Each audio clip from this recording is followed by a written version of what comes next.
Hello दोस्तों, कैसे हैं आप सब। मैं हूं आपकी होस्ट और आज मैं आपके लिए एक ऐसी किताब की समरी लेकर आई हूं जो हम सब के सबसे बड़े सवाल मैं ज्यादा खुश कैसे हो सकती हूं का जवाब साइंस और रिसर्च के बेसिस पर देती है। किताब का नाम है द हाउ ऑफ हैप्पीनेस और इसकी लेखक हैं डॉक्टर सोनिया ल्यूबोमिर्स्की, जो यूनिवर्सिटी ऑफ कैलिफोर्निया रिवरसाइड में साइकोलॉजी की प्रोफेसर हैं और हैप्पीनेस पर दुनिया की लीडिंग एक्सपर्ट्स में से एक हैं। ये किताब इस मिथ को तोड़ती है कि खुशी कोई ऐसी चीज है जो या तो आपके पास होती है या नहीं होती। डॉक्टर ल्यूबोमिर्स्की कहती हैं कि खुशी काफी हद तक एक स्किल है जिसे सीखा जा सकता है, एक आदत है जिसे डेवलप किया जा सकता है। उन्होंने एक बहुत ही famous pie chart of happiness दिया है जो बताता है कि हमारी खुशी किन चीजों से बनती है। 50% is determined by our genetic set point, मतलब हमारी खुशी का लगभग 50% हिस्सा हमारी जेनेटिक्स से, हमारे नेचुरल टेम्परामेंट से डिसाइड होता है। कुछ लोग नेचुरली ज्यादा चीयरफुल होते हैं, कुछ लोग नेचुरली ज्यादा सीरियस। ये सेट पॉइंट हमारा बेसलाइन है। 10% is determined by our life circumstances. ये थोड़ा शॉकिंग है, पर रिसर्च बताती है कि हमारी लाइफ के हालात, जैसे हम कितने अमीर हैं, हमारी हेल्थ कैसी है, हम शादीशुदा हैं या नहीं, हमारी लॉन्ग टर्म हैप्पीनेस पर सिर्फ 10% असर डालते हैं। क्योंकि हम हिडोनिक अडेप्टेशन, सुखद अनुकूलन के शिकार हो जाते हैं, मतलब हम अच्छी और बुरी चीजों के आदी हो जाते हैं। लॉटरी जीतने वाले लोग भी कुछ समय बाद अपने पुराने हैप्पीनेस लेवल पर वापस आ जाते हैं। 40% is determined by our intentional effortful activities, और यही इस किताब का फोकस है। हमारी खुशी का 40% हिस्सा हमारे अपने हाथ में है। ये हमारे डेली थॉट्स, एक्शंस और आदतों का नतीजा है। इसका मतलब है कि हम अपनी खुशी को सिग्निफिकेंट तरीके से बढ़ा सकते हैं। तो सवाल ये है कि ये 40% है क्या? डॉक्टर ल्यूबोमिर्स्की और उनकी टीम ने सालों की रिसर्च के बाद 12 साइंटिफिकली प्रूवन हैप्पीनेस स्ट्रैटेजीज, खुशी बढ़ाने की 12 रणनीतियां आइडेंटिफाई की हैं। ये किताब इन्हीं 12 स्ट्रैटेजीज के बारे में है, पर इससे पहले एक बहुत इंपॉर्टेंट कदम है, the person activity fit diagnostic, व्यक्ति गतिविधि फिट निदान। ल्यूबोमिर्स्की कहती हैं कि हर स्ट्रैटेजी हर किसी के लिए काम नहीं करती। आपको उन स्ट्रैटेजीज को चुनना है जो आपकी पर्सनालिटी, आपके वैल्यूज और आपके गोल्स के साथ फिट होती हैं। इसके लिए आपको पहले खुद को समझना होगा। किताब में एक डायग्नोस्टिक टूल दिया गया है, पर मैं आपको उन 12 स्ट्रैटेजीज के बारे में बताऊंगी और आप खुद सोचना कि कौन सी आपके लिए सबसे नेचुरल और अपीलिंग लगती है। चलो इन 12 हैप्पीनेस एक्टिविटीज को डिटेल में देखते हैं। द 12 हैप्पीनेस एक्टिविटीज, खुशी की 12 गतिविधियां। 1. एक्सप्रेसिंग ग्रैटिट्यूड, कृतज्ञता व्यक्त करना। ये सबसे पावरफुल हैप्पीनेस बूस्टर्स में से एक है। जब आप कॉन्शियसली उन चीजों पर फोकस करते हैं जिनके लिए आप थैंकफुल हैं, तो आपका पूरा नजरिया बदल जाता है। आप नॉट इनफ से मोर देन इनफ की मेंटालिटी में आ जाते हैं। How to do it? एक ग्रैटिट्यूड जर्नल रखो। हर हफ्ते 1 से 2 बार 3 से 5 ऐसी चीजें लिखो जिनके लिए आप ग्रेटफुल हो। सिर्फ लिस्ट मत बनाओ, उनके बारे में डिटेल में लिखो कि वो आपके लिए क्यों इम्पोर्टेंट है। या फिर ग्रैटिट्यूड विजिट करो, जैसा मार्टिन सेलिगमन ने बताया है। 2. कल्टिवेटिंग ऑप्टिमिज्म, आशावाद का विकास करना। ऑप्टिमिज्म का मतलब है फ्यूचर के बारे में एक होपफुल और पॉजिटिव नजरिया रखना। ऑप्टिमिस्ट्स बिलीव करते हैं कि वो अपने गोल्स को अचीव कर सकते हैं और सेटबैक्स टेम्पररी होते हैं। How to do it? Best possible self exercise करो। अपने फ्यूचर के बारे में सोचो, एक ऐसी दुनिया जहां आपने अपने सारे गोल्स अचीव कर लिए हैं, और उसके बारे में डिटेल में लिखो। ये आपको एक पॉजिटिव विजन देता है। अपने एक्सप्लेनेटरी स्टाइल पर काम करो। सेटबैक्स को टेम्पररी, स्पेसिफिक और एक्सटर्नल मानो। 3. Avoiding overthinking and social comparison. Overthinking या रूमिनेशन का मतलब है बार बार नेगेटिव थॉट्स और प्रॉब्लम्स के बारे में सोचना। सोशल कंपैरिजन का मतलब है अपनी तुलना दूसरों से करना। ये दोनों ही हैप्पीनेस के आग में पानी डालने जैसा है। How to do it? जब आप खुद को ओवरथिंक करते हुए पाओ तो स्टॉप कहो और अपना ध्यान किसी दूसरी एक्टिविटी पर लगाओ। सोशल कंपैरिजन कम करने के लिए सोशल मीडिया का यूसेज कम करो। अपने खुद की प्रोग्रेस पर फोकस करो, ना कि दूसरों की हाईलाइट रील पर। 4. प्रैक्टिसिंग एक्ट्स ऑफ काइंडनेस, दयालुता के कार्य करना। जब हम दूसरों की हेल्प करते हैं तो हमें भी अच्छा फील होता है। इसे हेल्पर्स हाई कहते हैं। काइंडनेस हमारे सेल्फ परसेप्शन को बेहतर बनाता है और हमारे सोशल कनेक्शंस को स्ट्रॉन्ग करता है। How to do it? हर हफ्ते एक दिन चुनो और उस दिन 3 से 5 छोटे बड़े एक्ट्स ऑफ काइंडनेस करो, जैसे किसी के लिए दरवाजा खोलना, किसी को जेन्युइन कॉम्प्लीमेंट देना या किसी जरूरतमंद को दान देना। वैरायटी इंपॉर्टेंट है ताकि ये आदत बोरिंग ना हो। 5. नर्चरिंग सोशल रिलेशनशिप्स, सामाजिक रिश्तों को पोषित करना।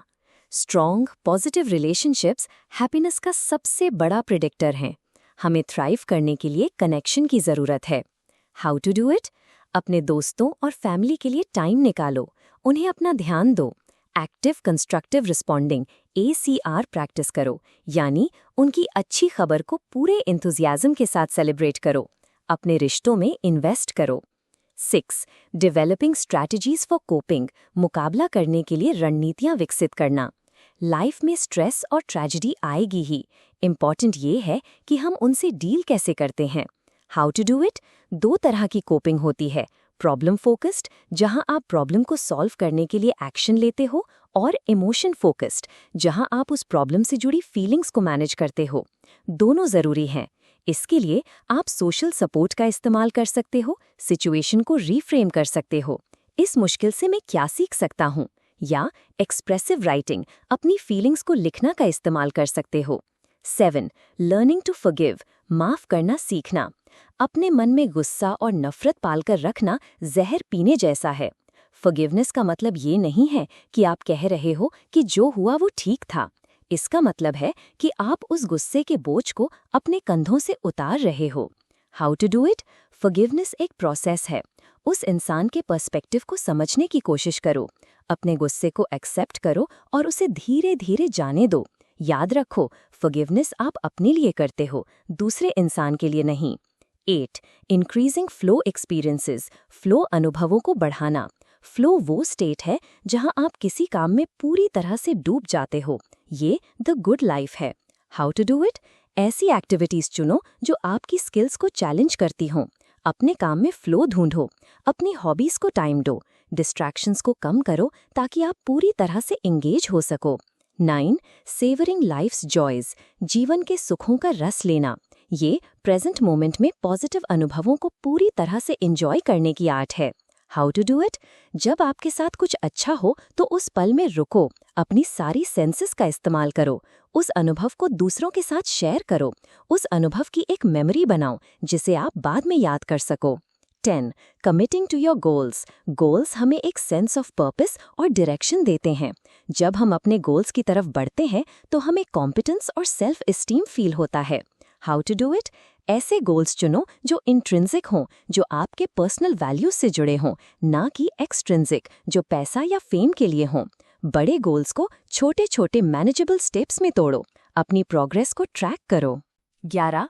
प्रैक्टिसिंग रिलीजन और स्पिरिचुअलिटी, धर्म और आध्यात्मिकता का अभ्यास करना। रिसर्च बताती है कि जो लोग स्पिरिचुअल या रिलीजियस होते हैं वो अक्सर ज्यादा खुश रहते हैं। इससे उन्हें एक सेंस ऑफ मीनिंग, कम्युनिटी और होप मिलती है। How to do it? ये बहुत पर्सनल है। आप प्रेयर, मेडिटेशन या किसी स्पिरिचुअल कम्युनिटी से जुड़कर इसको प्रैक्टिस कर सकते हैं। 12. Taking care of your body, अपने शरीर का ख्याल रखना। माइंड बॉडी कनेक्शन बहुत रियल है। How to do it?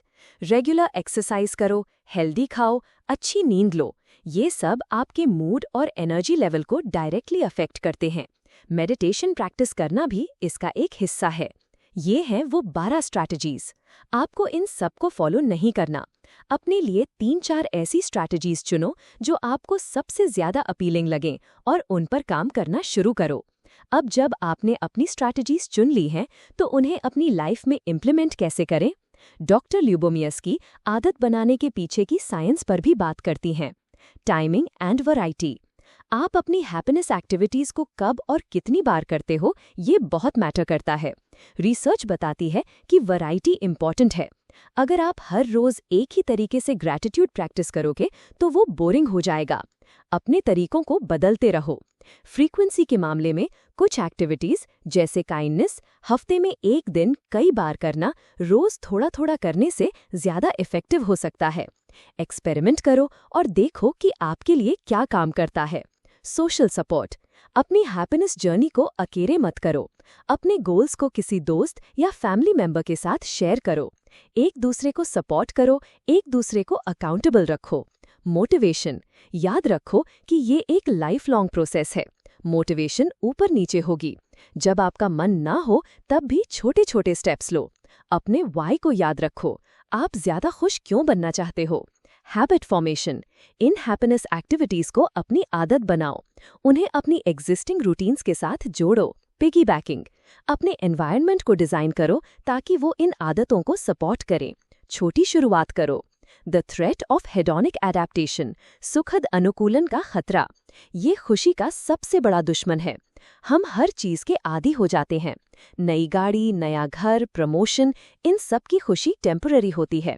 Hedonic adaptation से लड़ने के 2 तरीके हैं। अप्रिसिएशन। उन चीजों को अप्रिशिएट करना सीखो जो आपके पास हैं।